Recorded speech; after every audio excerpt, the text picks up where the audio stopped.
한민족의 중심 철학인 홍익인간 정신을 여러분과 함께 생각할 수 있는 시간을 갖게 돼서 영광입니다.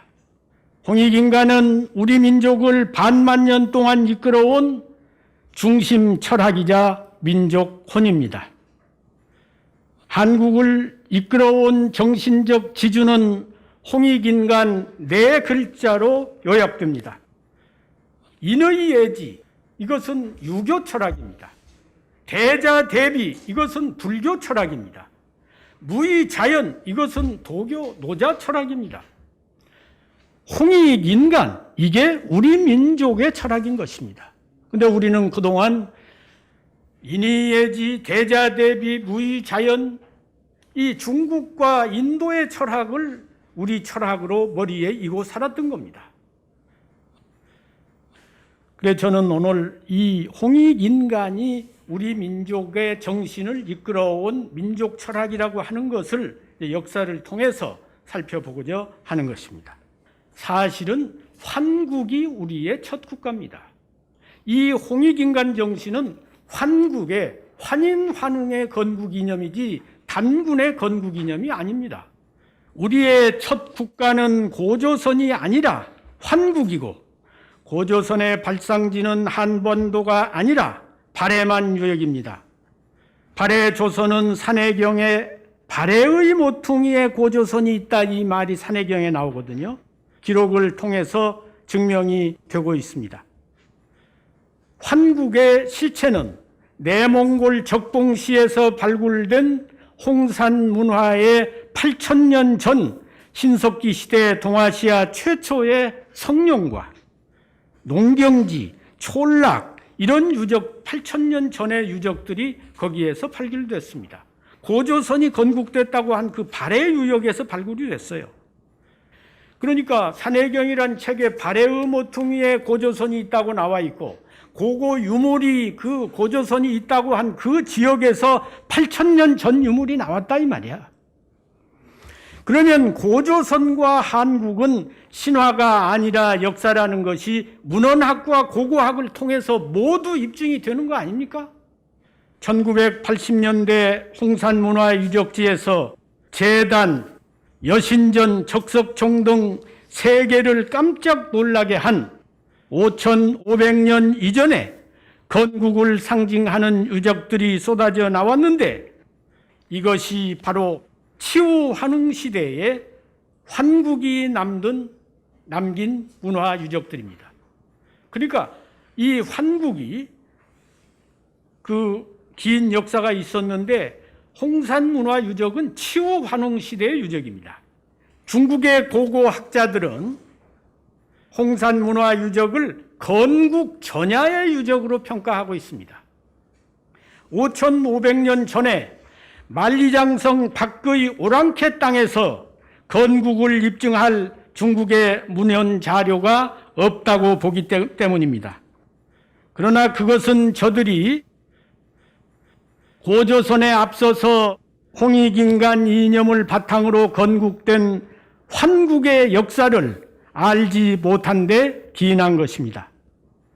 내몽골 적봉시 홍산문화의 제단, 여신전, 적석총은 건국 전야의 유적이 아니라 바로 환국의 전성기 치우환흥시 환국의 유적인 것입니다. 천부경이라고 하는 책이 있는데, 한족의 경이 아니라 우리 동이족 중에서도 우리 한민족, 박달족의 경이 천부경입니다. 근데 우리 지금 자기의 경이면서도 그걸 경으로 알고 있지 않잖아요. 대접을 안 하고 있잖아. 논어맹자 중용대학 사서삼경만 경인 줄 알고 노자 장자만 경인 줄 알지 천부경은 경인 줄을 모른다 이거야. 저는 이 천부경이 바로 홍익인간 네 글자를 81자로 설명한 책이 천부경이라고 봅니다. 천부경은 81자에 불과하면서도 우주의 운행 원리와 인간 존재의 위대성을 포괄적으로 설명하고 있습니다. 무시무종과 인중천지일이 천부경이 가르치는 핵심 사상입니다. 한마디로 말하면 환국의 건국 이념인 홍익인간 네 글자를 81자로 풀어서 설명한 것이 천부경이라고 저는 생각합니다. 유불도에 경전이 나오기 이전 상고시대에 살았던 우리의 조상 환국의 백성들은 천부경을 독송하면서 홍익인간 정신을 삶 속에서 실천했던 것이라고 하겠습니다. 단군이 발해만 유역에 세운 나라의 이름은 원래 박조선, 발해조선이었습니다. 이를 후세의 위만조선이나 이성계조선과 구분하기 위해서 고조선이라 표기해 왔습니다. 명나라의 오명제라고 하는 학자가 편찬한 조선세기라는 책이 있는데 그 책에 단군을 가리켜서 구이군지라 그랬어요. 구이들이 9개 동이족들이 모여서 임금으로 추대한 군이 단군이다 이 말이야. 그리고 조선왕조 세종실록에는 조선, 신라, 고려, 남옥저, 북옥저, 동부여, 북부여, 예, 맥 이게 구이 아닙니까? 9개 제후란 말이야. 맥이 다 단군이 다스리던 나라다. 이렇게 왕조실록에 나와 있습니다. 왕조실록에 단군 고기가 있어. 세종실록에. 발해조선은 구이 즉 9개의 이족이 대화합을 이루어서 건국한 이후 2000여 년 동안 중국의 왕조들은 길어야 200년, 300년입니다. 2000여 년 동안 평화 속에서 왕조를 유지했는데 이는 세계 역사상 그 유래를 찾아보기 힘든 경우입니다. 단군의 발해조선이 홍익인간 건국 정신을 계승하고 실천했기 때문에 이렇게 2000년 동안 국가를 유지하는 일이 가능했다고 보는 것입니다. 고구려 때 광개토왕 비문에 보면 이도여치라는 말이 나옵니다. 도로서 함께 다스린다. 이것은 바로 제세이화 정신하고 같은 얘기입니다. 세상에서 이치로 교화한다. 현대 사회에서는 법치를 최고의 이상으로 간주하고 육아에서는 덕치를 최고의 이상으로 여깁니다. 그러나 우리 한민족은 거기서 한 걸음 더 나아가서 이치로 교화하고 도로서 다스리는 이화와 도치를 이상으로 추구했습니다. 이것이 정치의 최고 이상입니다.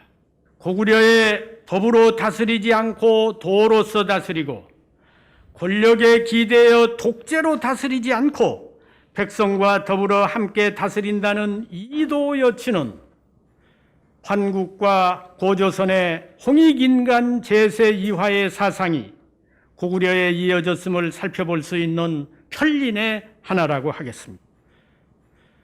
신라에는 화백제도가 있었습니다. 전원합의제를 지향하는 아름다운 화백제도는 신라에서 창안된 것이 아니라 홍익인간 정신을 바탕으로 환국에서 시작되어 그것이 고조선을 거쳐서 신라에 계승된 것입니다. 홍익인간 사상이 신라에서 구체적으로 나타난 것이 신라의 세속오계입니다.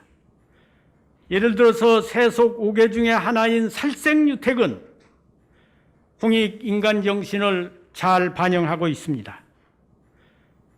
살생을 하지 않는 것은 도덕이고 이상입니다.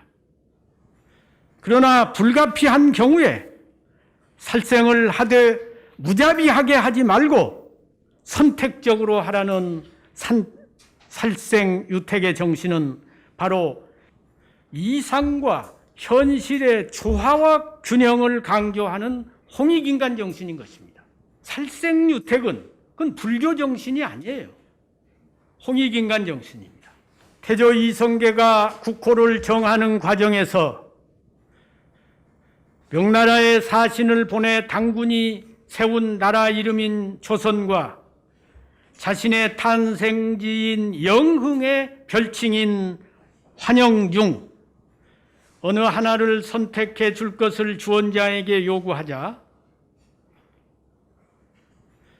주원장은 조선으로 낙점을 했습니다. 이런 것을 본다면 이성계가 한반도에 세운 조선은 출발부터 자주의식이 몹시 결여된 사대적인 나라였습니다.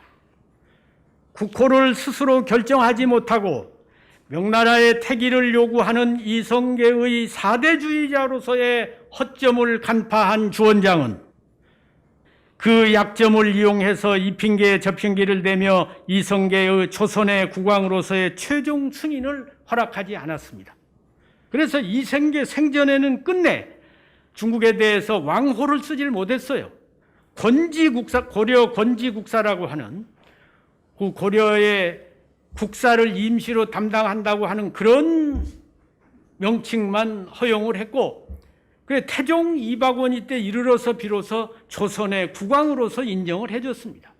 이시조선은 중국의 눈치를 보느라고 고려 때까지 수천 년 동안 이어지던 강화도 단군 제천단의 천제를 스스로 폐지했습니다.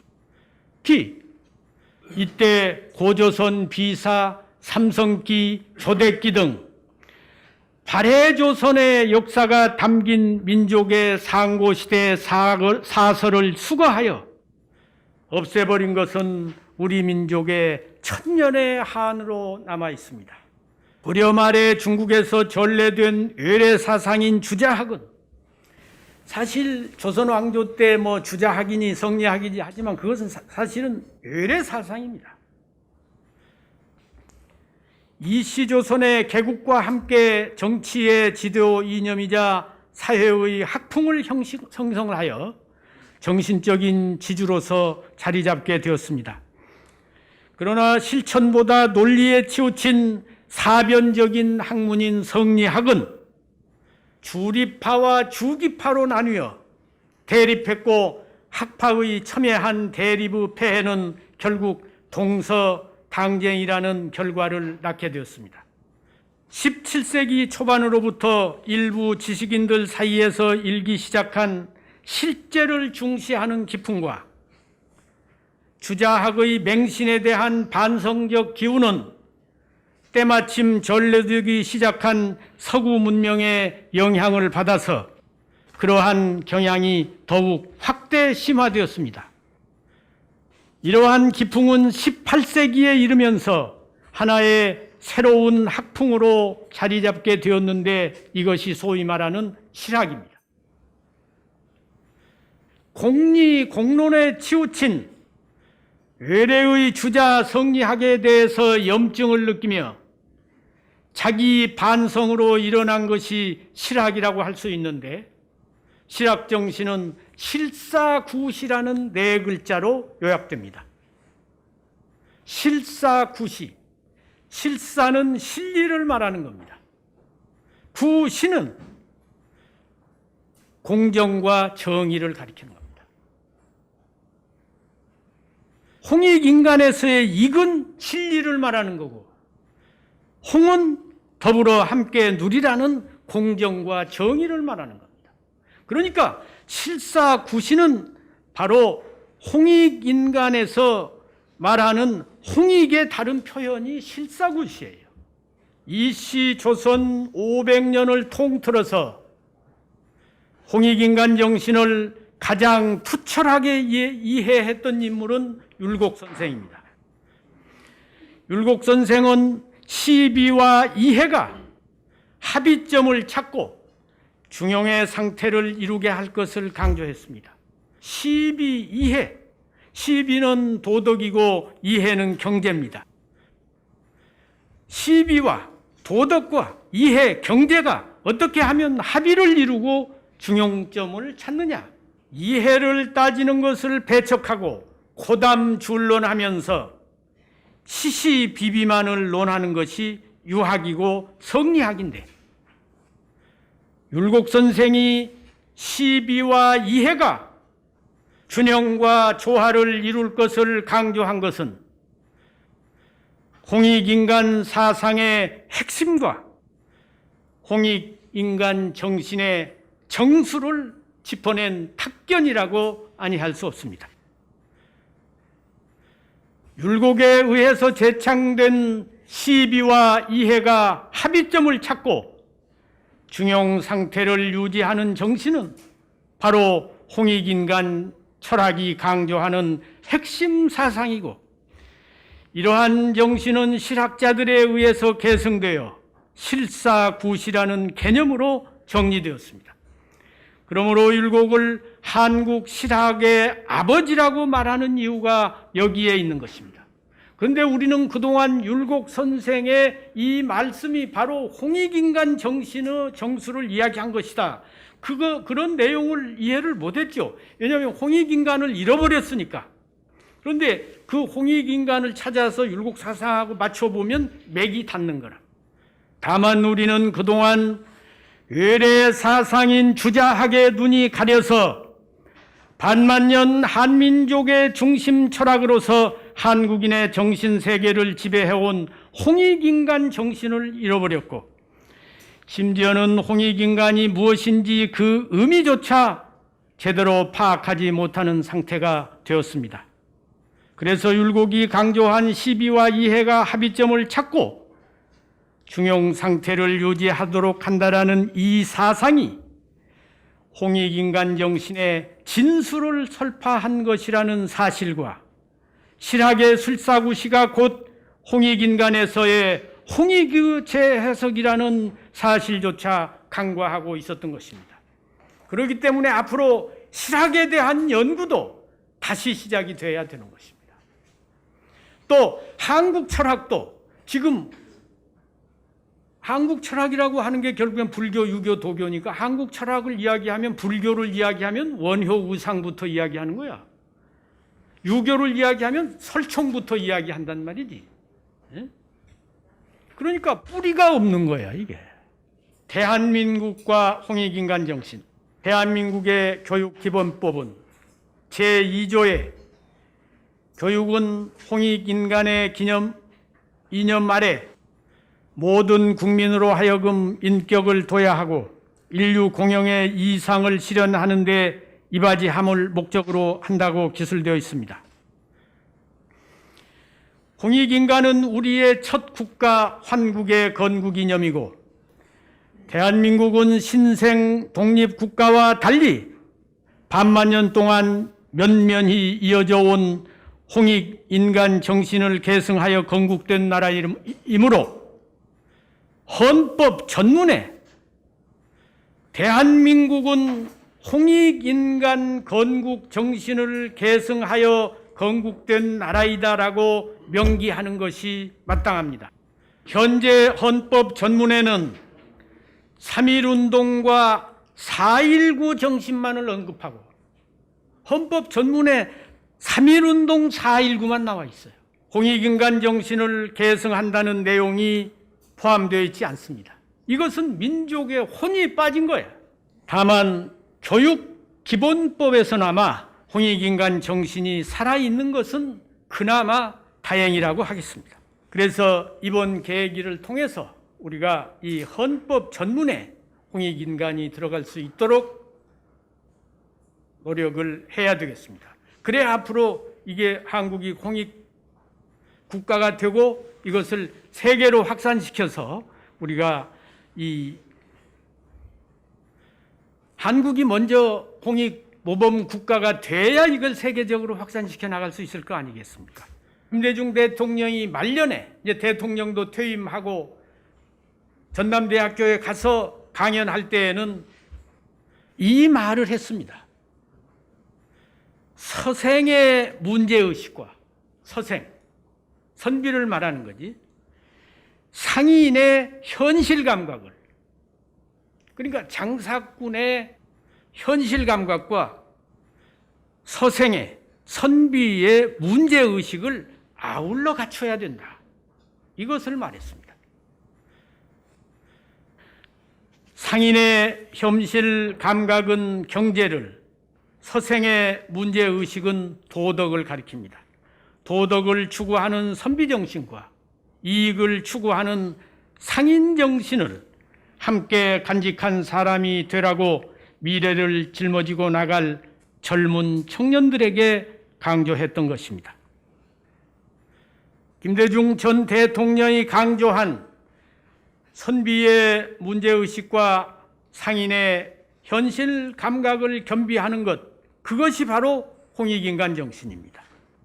동서를 통틀어서 8,000년 전 자기 나라 역사를 문헌과 고고학으로 동시에 증명할 수 있는 나라가 이 지구상에서 우리나라를 제외하고 어느 나라가 있겠습니까? 홍산 문화의 주인공인 우리 민족은 세계에서 가장 유구한 역사, 찬란한 문화를 간직한 자랑스러운 민족인 것입니다.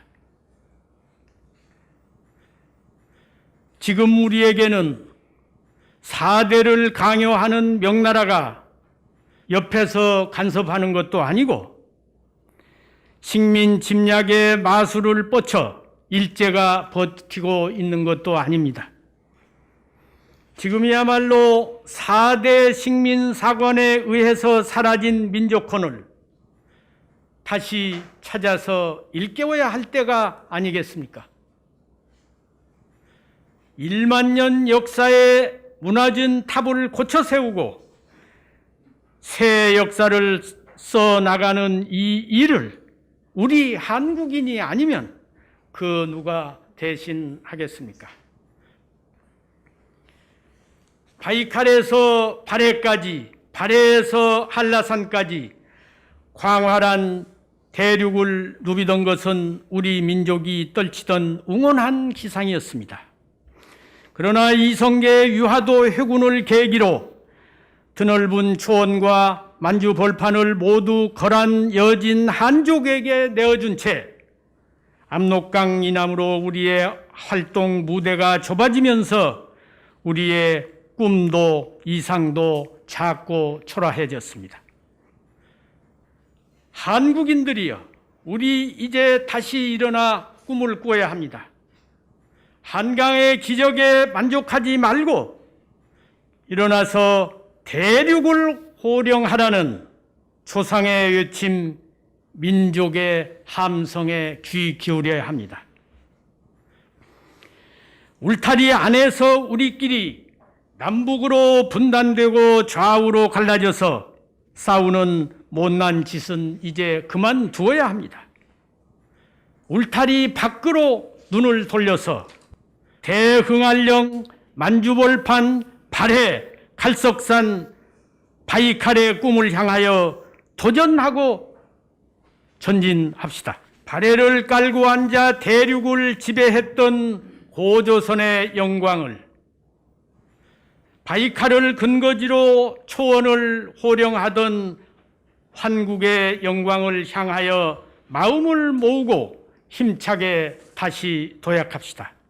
그 꿈은 홍익인간의 민족혼의 부활로부터 시작된다는 사실을 우리 모두 가슴에 새깁시다.